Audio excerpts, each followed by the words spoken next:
Tesla. Well, I owned one before. I had a Model 3, and I love the tech. It's just amazing tech. And the problem with the Model 3 is that it wasn't big enough to do the things that I need to do. So I decided I wanted to get a small truck, and that's when I went into the Nissan. Now, since the fire with the Nissan, I kind of lost my mojo. I did not want to go camping in the camper. I didn't want to use my setup that I had any longer. It just kind of it stole my thunder. You know what I mean? I don't know. It just felt uneasy about it, and I decided to go back into the Tesla, and I went into the Model Y instead of the 3. And the Model Y, I chose it because it's a bigger car, but it also has a trailer hitch, and so I can pull a small trailer if I need to. So if I need to run to the store and get some lumber or do something like that, I can put the trailer on the car and take it and go do the things that I need to do. And essentially with my Nissan, the entire back was built out, so I could never really use it as a truck. When I needed to run to the lumber store or to get something, I had to put the trailer on it and do the exact same thing. So my reasoning is like I could have the car and do the same things I was doing with my truck. Now, the other thing I like about the car that my truck couldn't do, the truck had the auto start, and there's a video of the auto start on my channel where you can start the car remotely. So my thought is when my dog's in the truck, I can start the car remotely and it'll stay running, but it would only stay running for 10 minutes. And so you could start it with your remote for 10 minutes, and then you could do it one more time through the app for 10 minutes. So you could only have a 20-minute window where you could have the car running. So if it's 100 degrees outside and the car's running with the dog in there, I would have to set my watch when I run into the store, or he just couldn't go, and because of the safety of the dog. Now with the Tesla, I can just put it in pet mode, and it will keep that temperature for hours, and I don't have to worry about the dog. And then there's also a safety thing. You can set it as well, as if like I forget to set pet mode, the car will, if it reaches 90 degrees in the car, it'll crack the windows and turn the air on to keep the temperature from going above 90 degrees. And so there's a lot of safety things like that. And so my dog loves to go with me wherever I go. And so this enables him to be able to be in the car and be able to ride with me and be safe at the same time. And so I really like that feature, because last summer he couldn't go anywhere with me because it was just too hot, and he didn't understand, so he just wants to go. So that's a big thing as well. The fact that I don't have to do any car maintenance. There's a few things on Teslas, like your 12-volt battery has to be replaced every once in a while. Your differentials need to be serviced. But for the most part, they're pretty much maintenance free. And I like that. And then I have a charger at home, so the car is always charged and ready to go. And very rarely do I have to charge it again during the day, because usually, my range allows me to do everything I want to do. And then camping, it will be interesting because the back seats go down and they make a giant mattress that fits there, and you can actually sleep in the back of your car, and you can have climate control on all night. So I can, if it's 100 degrees out, I can keep the car at 70. If it's 20 degrees out, I can keep the car at 70, and it'll do that all night long. So I don't have to mess with diesel heaters or diesel fuel or any of the stuff that I had to always bring with me when I was camping in the truck. And the other thing in the truck that was the diesel heater, that planar heater that I bought, which is the top of the line, great heater.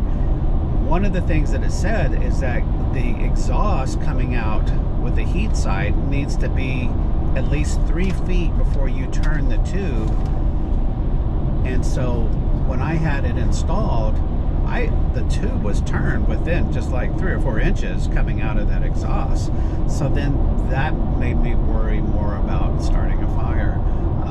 So there was a lot of things that I was just like, I just don't feel comfortable doing this any longer in the truck. And so I sold the camper off of my YouTube channel. So this kid up in Virginia, Lynchburg, he reached out and he bought the camper from me sight unseen. So that worked out really well, and he got a good deal because I included the awning and just everything I could with it. So he got a good deal out of that. And then I sold the truck shortly thereafter. I did the repairs. Most of the fire damage was to the bed of the truck. It melted the bed liner.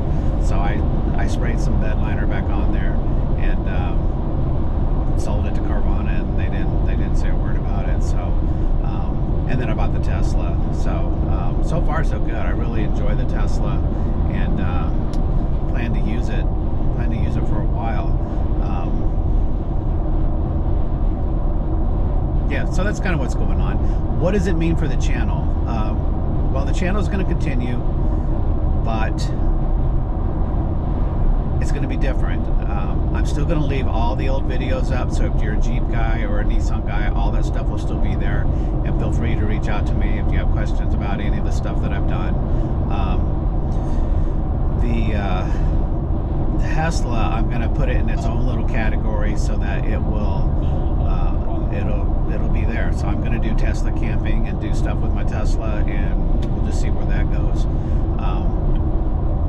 The window has been about every 2.5 years I've moved into a different vehicle and then outfitted it to do the things that I want to do. So we'll see how long it lasts, see what we do with it.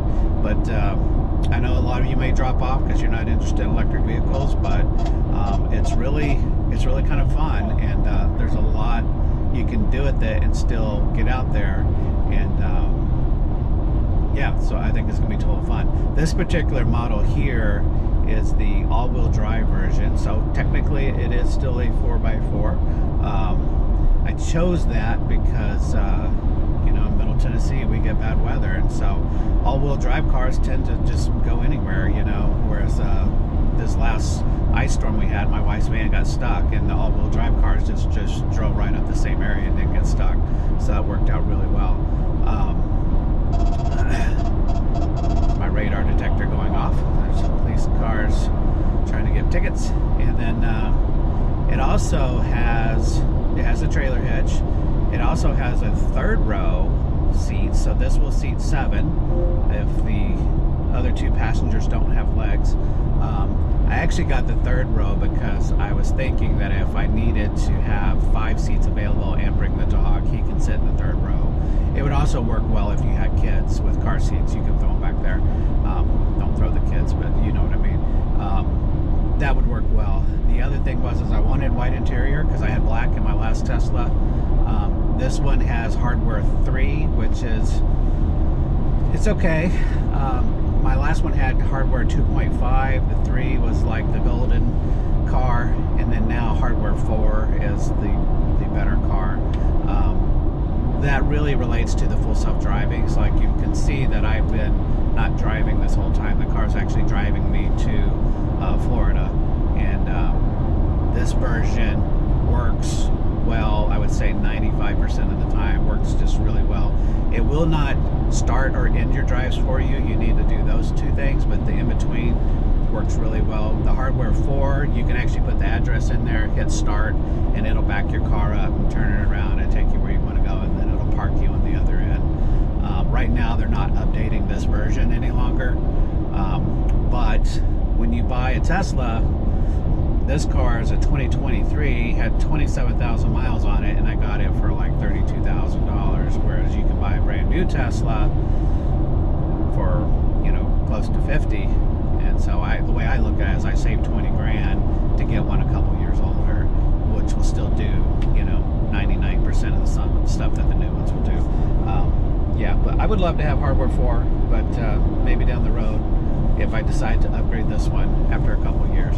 We'll see. But I'm rambling, and this is my channel.